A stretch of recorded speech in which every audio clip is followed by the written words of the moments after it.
yesterday, in the city of London, they fell victim to a terror attack that claimed 3 lives and injured 40. The attacker was British-born, but ISIS is claiming responsibility for inspiring him. And of course, our hearts and prayers are with everyone dealing with this right now, because our friends over in London, you know, they've lived through these kinds of attacks before, you know, when they were not getting along with Ireland, but it's never like, you never get used to it. No. You know. Nor should you. No. Nor should you. No. And, you know, while messages of support are pouring in for London from around the world, the new guy's son, Junior, decided to forego sympathy and instead attack London's mayor, tweeting, "You've got to be kidding me. Terror attacks are part of living in the big city," says London Mayor Sadiq Khan.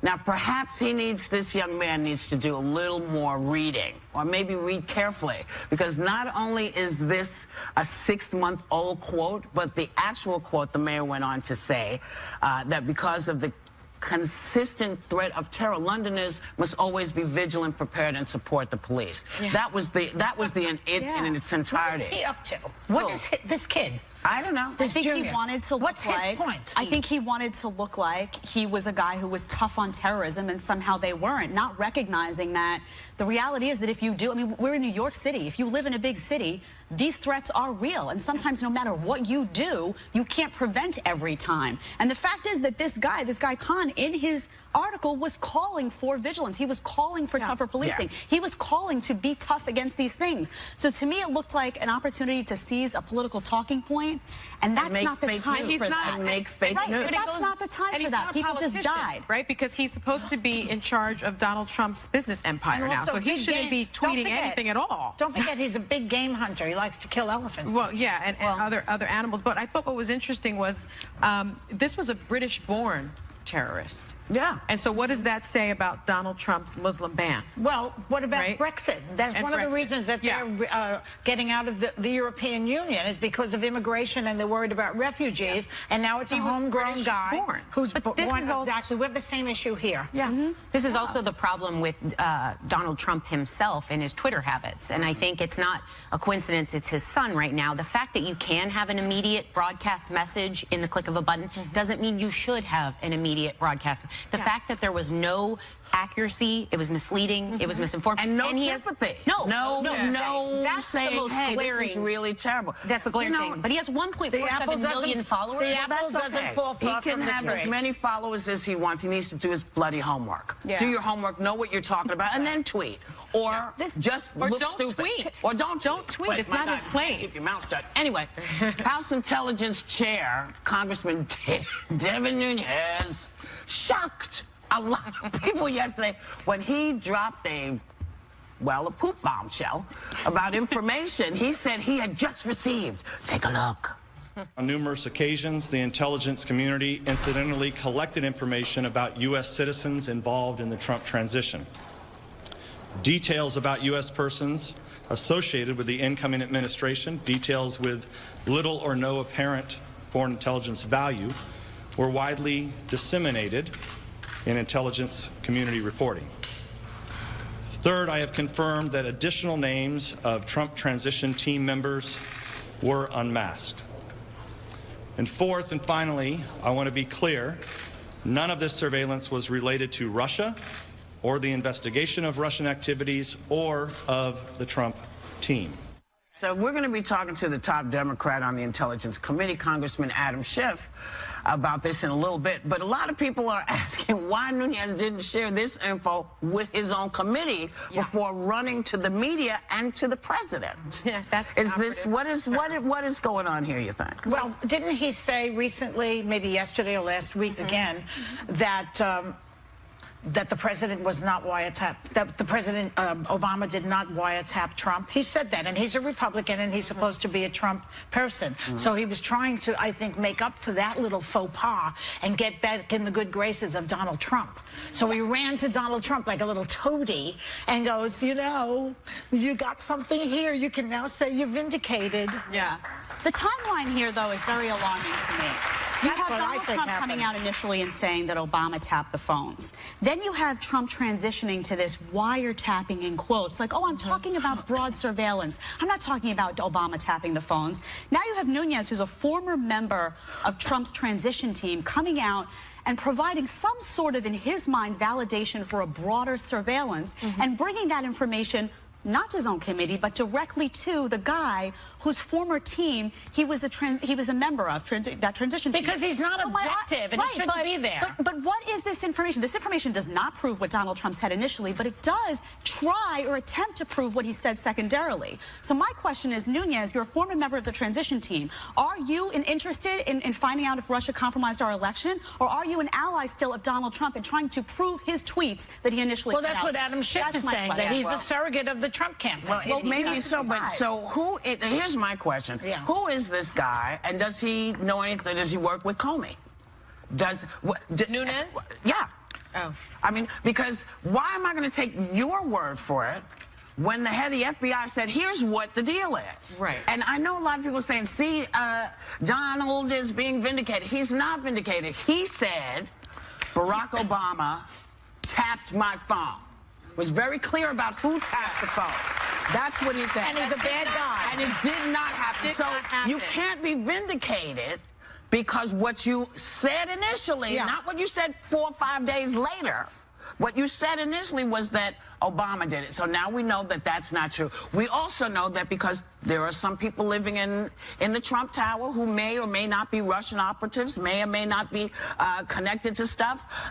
There might be a reason people were listening in, but no one was directly tapping you. So I say what I said the other day. And do we have time for me to say something? What's interesting is federal authorities, in order to get that FISA warrant, they have to not only demonstrate to a judge probable cause, but that a given phone line serves primarily to undermine U.S. interests. Well, that's how you get the warrant. One more thing. One more thing. We have time. No, we don't. We got him because he's coming up. That's why they're trying. All right. Go ahead. Do it. One more thing. I said the other day that he's a liar, this guy, this Nunes, because they asked him if he knew Roger Stone, and he said no. Roger Stone was a political consultant in Washington since the 70s. You don't know who he is? I'm sorry, you're a liar. You're a liar. And now we're gone. We've been talking about how Team T is using yesterday's bombshell surveillance claims to say they were right about wiretapping, but the top Democrat on the House Intelligence Committee has a much different take on all of this, and Congressman Adam Schiff is joining us via satellite. Hey, Congressman, welcome. Thank you. Thanks for having me on. Cool. So, all of this insanity happened yesterday. I mean, what are you guys feeling about it? Did you feel blindsided? How are you feeling about it? Well, you know, certainly blindsided, but mostly just mystified. Here we're trying to conduct a credible investigation into a variety of allegations involving Russian hacking of our elections, including whether there were Trump campaign associates who colluded in some way with the Russians. And to have our chairman take evidence that he received perhaps in the dead of night and not bring it to the committee, and we still haven't seen it today, neither Democrats nor Republicans, but bring it to the White House when it's associates of this president who are under investigation was just a complete head-scratcher. And then today I saw an interview with the chair where he was asked whether he got the materials from the White House, and he wasn't willing to rule that out. So it just gets more and more mystifying. And what concerns me is, you know, we need to do a real investigation of this, and we need to do it credibly. We need to do it in a nonpartisan way. And we can't have our chair acting as a compromise, as a surrogate for the administration. He has to either have the surrogate role or the chairman role, but he can't do both. Congressman Jedediah here. There are reports today that Nunes privately apologized to the Intel Committee. Is that true? Is there any truth to that? You know, we did have a private discussion in the committee among all the members. I really don't want to go into the private discussions, but I certainly can say that, you know, we shared our concerns with the chair and with the majority about what happened yesterday and how the investigation is being conducted. We expressed our continuing desire to get to the bottom of this, follow the facts where they may, but the actions of yesterday really put a significant cloud over where that's possible. And I think it did underscore something we've been urging really all along, and that is we really do need an independent commission, completely separate and apart from Congress, that can conduct this at the same time. When do you think you can expect to see those reports, and when can we find out what was actually in these reports, which we actually, to this day, to this minute, do not know where they came from? You know, I don't know. We certainly asked the chairman that. He wasn't able to tell us when we might get them, if we might get them. Right now, the only basis we have to know about anything in them is what the chair has related. So obviously it's impossible to evaluate any of this. I can't say even on the basis of what the chairman has said or represented about these intercepts, nothing in it vindicates the president in any way. Even according to the chairman's own representation, it didn't involve the Russia investigation. There's no evidence that the intercepts were anything but lawfully collected, which means that they weren't targeted at the president. So nothing in that contradicts what the director of the FBI said, the director of the NSA said, the Department of Justice said, which is essentially there's no basis for the president's slanderous accusation against his predecessor. Right. Okay, this is Joy Behar speaking. You know, what do you think is his motivation, Nunes? He went to Paul Ryan before you, he went to the press before you, and of course he went to Trump before you, and Trump, of course, is the subject of the investigation. What was the motivation, do you think? You know, I really don't know. You'd have to ask him that. I have to imagine that he's having difficulty separating his role as a surrogate for the administration with his role as a committee chairman that has to do in a very important, arguably pivotally important investigation. And he's ultimately going to have to make that decision, but he can't do both of these roles, and it really compromises the work that we're doing. I think members on both sides of the aisle want to get to the bottom of this. They realize this really merits a serious investigation, but this just made that much more difficult. Right. You know, Nunes has been so critical of leaks. Did he totally contradict himself by giving out this information, including basically revealing that the alleged wiretap was legal and done under a FISA warrant? Well, we shouldn't be talking about FISA surveillance, and I think all the members, including the chairman, have to be very careful about that. There is certainly an irony here, given the administration has been so critical about anybody talking about FISA, particularly in the context of Michael Flynn, that the chair would now start talking about FISA publicly and mention that members of the Trump transition team were incidentally collected. That's really not something to be talking about publicly. So you're absolutely right. I think it is more than a bit ironic. Congressman, this is Sarah Haynes. Do you think it was ever appropriate that a former Trump transition team member was heading up this investigation in the first place? And do you think the chairman should now be removed from his role on the committee? Well, I wouldn't say that, you know, someone's involvement in a campaign per se makes them unqualified to work on an investigation, even chair an investigation. But if you take actions like this, where it calls into question your objectivity, calls into question whether you'll be willing to conduct the kind of investigation that's necessary, then it's a real problem. At the end of the day, it's the Speaker's decision about whether he thinks the chair can continue and be credible in this investigation. But I will say this, I think yesterday, more than any single event, underscored why an independent commission is so essential here. The Congress can continue to do its investigation and should, but I would sleep better knowing that there was a body that was truly apart from the Congress, that had no political considerations to weigh, that was looking at all this evidence. Congressman, you made yesterday what some are deeming a provocative statement by saying that there is more than circumstantial evidence now that the Trump camp colluded with Russia. Senator John McCain was critical of that. Others have been critical of that. Can you defend that statement? Yes, and I don't view it as the same bombshell that apparently they did. Look, I've said that I thought there was circumstantial evidence of collusion or coordination, and that there was direct evidence of deception. And no one had an issue with that. I don't think anyone really contested that. On the basis of the information we keep getting, I can say, in my opinion, it's now not purely circumstantial. We had the FBI director testify in open session about this, acknowledge an FBI investigation. Obviously, this is now public.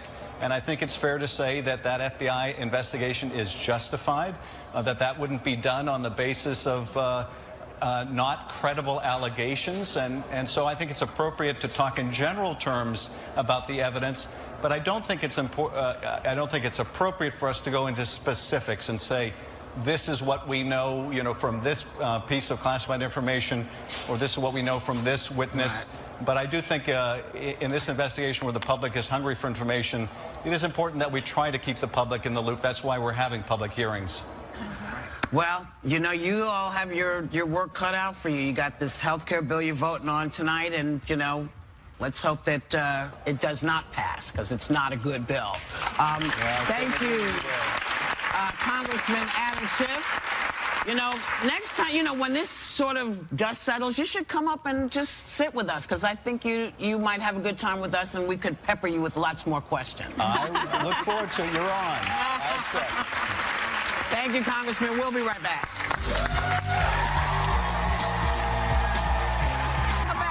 Yesterday, the Daytime Emmy nominations were announced, and I think they were announced on The Talk.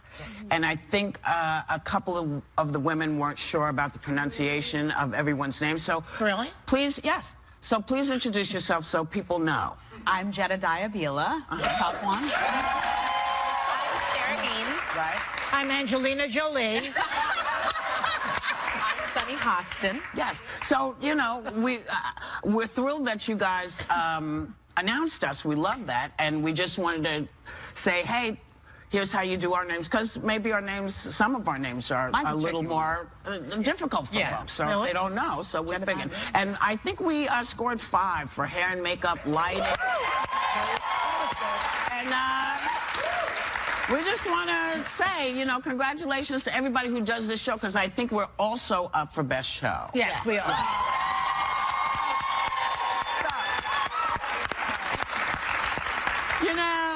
A lot of people are bitter after a relationship ends. And a woman wrote into New York Magazine's advice column asking why her horrible ex-boyfriend gets to live happily ever after with a new love, and he left her or she left him, but he was rotten to her, and why does he get to have a good life? And be happy. If you're looking, you still care. That's what I have to say to that. What I learned is that if I was still stalking, I was still invested. Stalking? And no, it's true. You stalk a little bit on Instagram, on Twitter. Girls know what I'm talking about. But if you're doing that, it's for 2 reasons. I either wasn't happy in where I was, or I was still thinking about him. Because when I'm really over it, I don't care if you're happy, you're sad, you're hanging from a diamond chandelier. I don't care what you're doing. Exactly. And that's the problem, because in the column she says, I am very happy. I have moved on. No, chica, you haven't. Because the issue is, she's looking at his Instagram, she's looking at his social media accounts, and she now knows that he's pretty happy. And it's bugging her. Bugging her. Even just the way that she describes him as her horrible ex-boyfriend, it kind of tells me a little bit about her, because they're exes and it doesn't work out. But I don't think I'd ever describe them, even though it wasn't right for us, as awful and horrible. I've had some awful ones. I've had bad relationships, but I wouldn't say the people that I stayed with long enough to care were awful or horrible. The guy that broke up with me on New Year's Eve because he said he wanted to start the new year off right, and that was without me, was an awful person, and you know who you are. It wasn't nice. Have you ever stalked an ex? I just feel like, how can they be happy if they didn't end up with me? There you go. There you go. Whoopi's looking at us like, why am I here? How did this happen to me? It's too much time. Yeah. If you're out of my life, I don't have time for you. I have a whole life to do. So going and looking on Instagram. I don't understand it. I think you might be too healthy for me. That's a very healthy mindset. But look at it. Why would you waste time on someone who you're not happy with? You're right. Why you got out of the relationship? Be grateful for that. You're right. Get out. You're right. We'll be right back.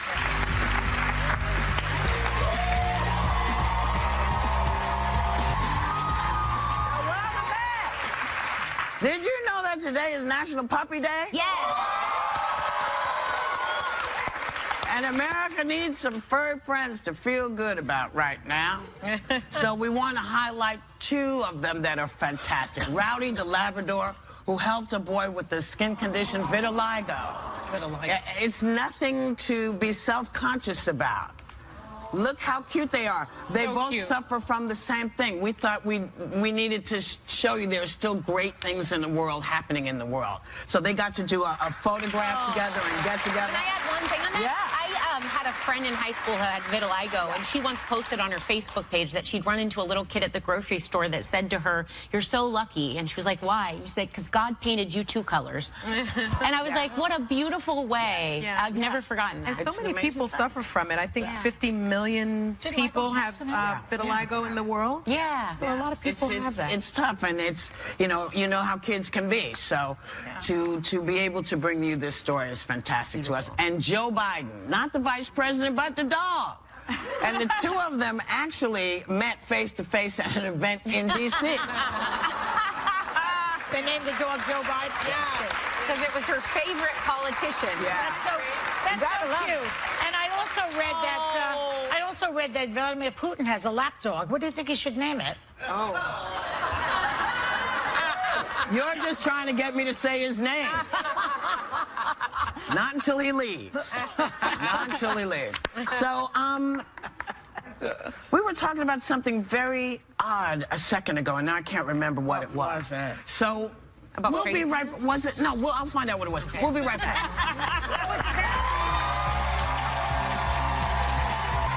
So, everybody's favorite Hollywood couple, Kristen Bell and Shepard, star in the reboot of everyone's favorite 70s buddy cop series, Chips, which Dax also wrote and directed. So please welcome the fabulous Kristen Bell and Shepard.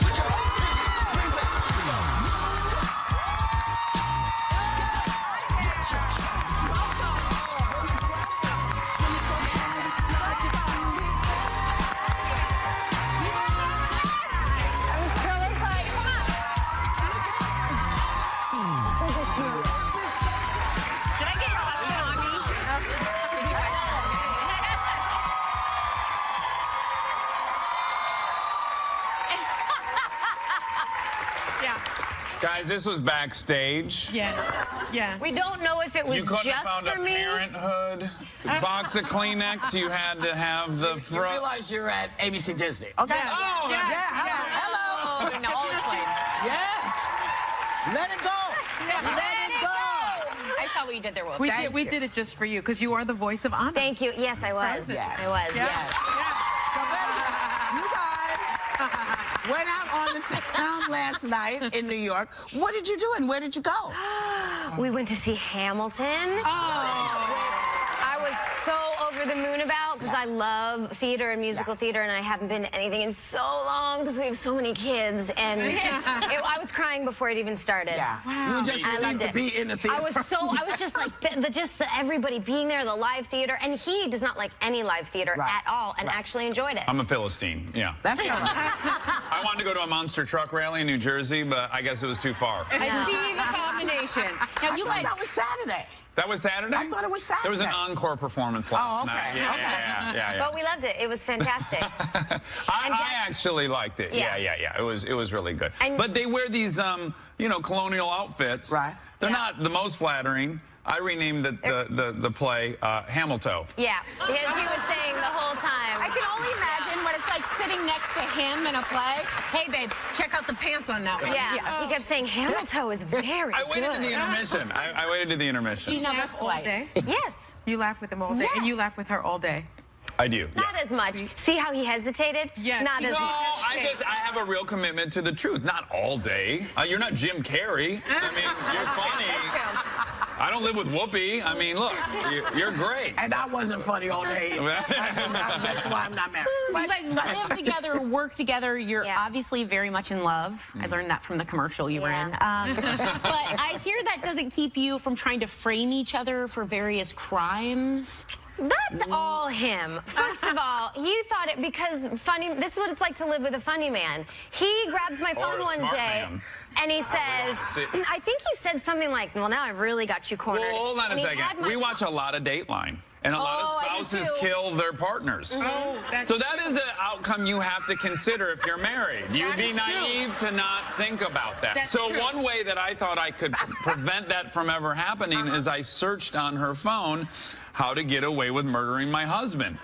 So it's permanently in her search history. And now so I'm now on she can't some even watch entertain the list. thought of doing it. That's very smart. Right? That's very smart. Investigators always look at the phone. I'm the only one safe in this relationship. Well, see, you Still entertain the thought. You just blew it. You just showed Now why she we know could have been. it's a You joke. told everybody what you did. I can think it's still still get hold away on. with it. I got you back here. But you also try to one-up each other on pranks. This is what I expected from Always. you two. Well, yeah, and Or especially surprises. in the beginning of our relationship when we had a lot more time. There was one. Oxytocin Yeah. and dopamine, yeah. There was one time where he had to go to Oregon to visit family, and I had to work at like a ladies' luncheon for work the afternoon on a Sunday. He leaves for the airport. I'm still in hair and makeup. I was like, bye, I'll miss you so much. He goes to the airport. I'm and also a cheapskate, so I got a layover. That's Yeah. relevant to this story. I knew it was a non-direct flight. Yeah, I flew to like 3 cities to go to I Oregon. busted my Saved butt $20. to get to the lunch, finished hair and makeup, went to the luncheon for a half an hour, drove to the airport, found a direct flight because I'm not as cheap, got to Oregon before him, rented a car, and I picked him up. They tricked me. My sister-in-law said I'm in a silver car, and then she pulled up. And I honestly, I couldn't compute. I was like, she time traveled. What? She wasn't even ready to leave the house when I left. Did you love her a little more then? Oh my God, yeah. But then he's done it a couple of times because when I shot a movie in Alaska, I couldn't go visit because of my parenthood schedule, but then something freed up, so I got a ticket next to her on the airplane, and I sweet-talked the gate agent. I got on before, and I held a so newspaper sad. I've always up, wanted that to happen. and I was in her seat, and so she's and I was like, excuse me, I sir. think that this is my seat, and he pulls it down, and I was like, oh, great. You guys are made for each other. You're not buying it. I see you over here, and you're like, You know what? this stinks. Look, I love people who love each other, and actually, I love people who like each other. Yeah. To me, that's the thing that I'm being enjoyable. But I'm also a fan of each of you individually. But so can I it's tell not you, a it's surprise. more, to be honest, because we're honest, it's more about the competition than it is. That's Like, oh, you surprised me. Well, let me look at my date book and see when I'm available to get you that.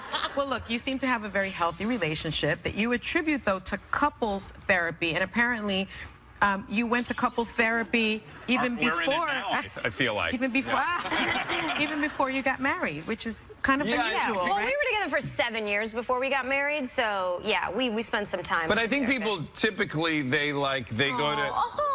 Oh, what my God, I just happened? missed something. You have to understand, these two are like, oh, you looked at her and blinked your eye. Oh!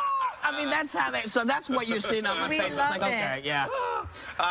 Yeah, so I think people tend to go to couples therapy when there's a catastrophic implosion happening. Right. It's usually a little late to go get an oil change when your engine blows. So we were like, hey, let's preemptively check this out. And we were also like, we disagree on 99% of the things on the planet. I mean, we've been in New York 2 days. We've already had like She's two... on the wrong side of history very often, yeah.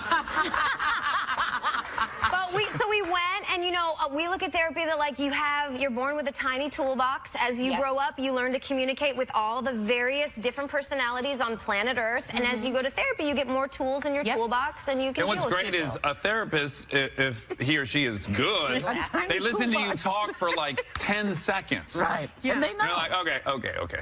And they know. I see exactly what's going on here.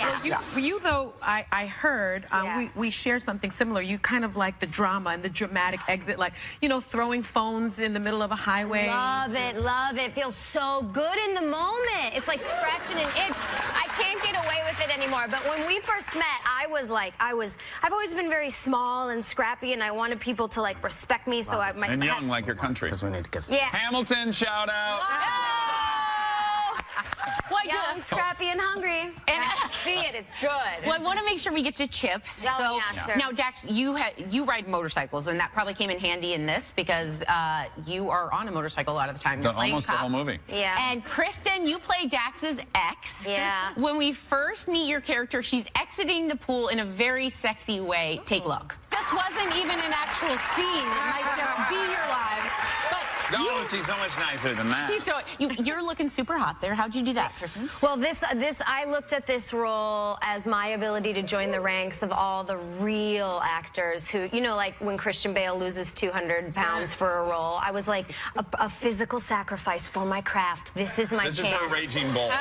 And Dax, by the way, didn't care at all. He's like, I don't know, just figure out what you want to do for Karen. And I was like, ooh, long blonde extensions, and I'm not going to pump for a day because I was breastfeeding. Because I wanted Karen to have like a really aggressive boob job, like where you can't look at anything else other than that. And he was like very hesitant. He's like, are you sure you want to do that? Because he doesn't want to over-sexualize me. And I said, well, that's not why. I was worried. The child I got him I was one worried time. for medical reasons. I thought they were going to rupture. That's true. You can get. I want you to look as hot as you can. But I told the kids, I was like, listen, find food elsewhere. Daddy's making a movie. This is closed. There you go. Well, before we go, we wanted to play a little game. Okay. Don't look at the chips yet. About how well you know each other. And because Whoopi's not a huge game person, we just brought her chips. Yes. Oh, okay. So she gets to look. Now, you guys are each going to have a paddle that has Kristen and Dax. Okay. And, Sunny, here's your bag. Which one says Thank you. Kristen? Okay. Thanks. Take a little look. Get familiar with your right. tiny toolbox. I am Okay. dyslexic. And I'm going to start. I'm going to ask the first question. Okay. Who's more likely to develop a celebrity crush? Wow, they got that right. Okay. Who will go the longest without showering? Oh, God, yeah. Come on. Who picks more fights? Okay. Who's more We're likely? crushing, by the way. I know. Yeah. Who's more likely to want to get it on? Dax. Okay. Who's a better cook?